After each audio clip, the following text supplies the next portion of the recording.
Halo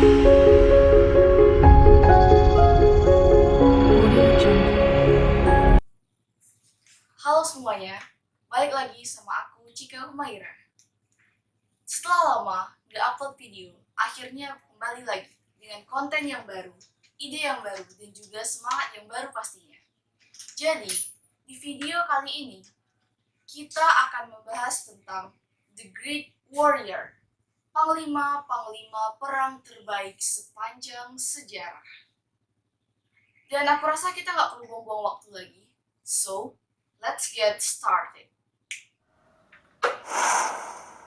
Yang pertama, tidak lain dan tidak bukan adalah Muhammad Al-Fatih. Muhammad Al-Fatih merupakan salah seorang panglima keturunan dinasti Turki Utsmani yang pada usianya yang ke-22 tahun dia telah berhasil menaklukkan Konstantinopel. Sejak kecil, Al-Fatih telah dilatih untuk menjadi seorang pemimpin. Bahkan ketika usianya masih genap 7 tahun, dia sudah menghafal 30 juz Al-Quran. Dan tak hanya itu, Al-Fatih juga sangat ahli dalam merancang strategi perang. Dalam sebuah hadis riwayat Ahmad, Rasulullah SAW pernah bersabda, "Sesungguhnya Konstantinopel itu pasti akan ditaklukkan. Maka sebaik-baiknya panglima adalah panglimanya, dan sebaik-baiknya pasukan adalah pasukannya."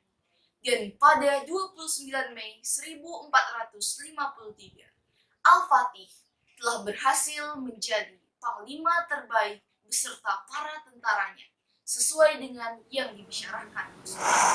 The second is Napoleon Bonaparte, seorang kesatria berkebangsaan Prancis yang berhasil menaklukkan hampir seluruh wilayah Eropa.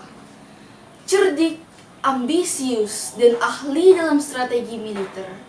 Inilah kata yang dapat menggambarkan kepribadian Napoleon. Napoleon tidak lahir dari keluarga yang kaya dan bangsawan. Namun itu semua tidak menghalangi semangatnya untuk menjadi seorang panglima. Namun sayangnya akhir hayatnya berakhir sangat tragis karena ia mengalami kanker perut stadium akhir setelah diasingkan ke Saint Helena akibat kalah dalam pertempuran terakhirnya. Next ada Alexander the Great, seorang kesatria dari Macedonia yang berhasil menaklukkan imperium besar seperti Yunani dan Persia.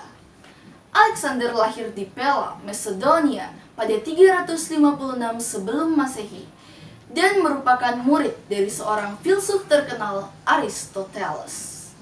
Semasa peperangannya, Alexander tidak pernah mengalami sekalipun kekalahan dalam jangka 15 tahun pertempuran. Walaupun Alexander hanya memerintah selama 13 tahun di Macedonia, tetapi dia bisa mendirikan sebuah imperium yang lebih besar daripada apa yang telah ada sebelumnya.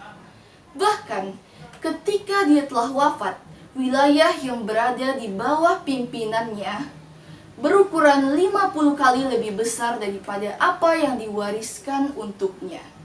Dan gelar The Great atau yang agung diberikan kepadanya karena kehebatannya dalam memimpin perang serta keberhasilannya dalam menaklukkan wilayah yang sangat luas. Dan yang terakhir adalah Salahuddin Al-Ayyubi. Ya, Salahuddin, panglima yang bernama asli Yusuf bin Najmuddin Al-Ayyubi ini sangat terkenal di dunia Muslim dan Kristen karena kepemimpinan, kekuatan militer, dan sifatnya yang kesatria dan pengampun terhadap tentara salib pada saat ia berperang dalam merebut Yerusalem. Berbeda dengan tentara salib yang pada saat itu membantai habis-habisan umat Muslim dan juga Yahudi, Salahuddin justru membiarkan umat Yahudi dan Nasrani untuk tetap hidup di Yerusalem. Salahuddin berhasil merebut kembali Yerusalem pada 1187 Masehi. Dan kebijakan Salahuddin ini menjadi tinta emas dalam sejarah bagaimana umat muslim sangat mencintai kedamaian. Semua ini adalah kisah tentang keberanian, kepemimpinan, toleransi, dan keagungan akhlak.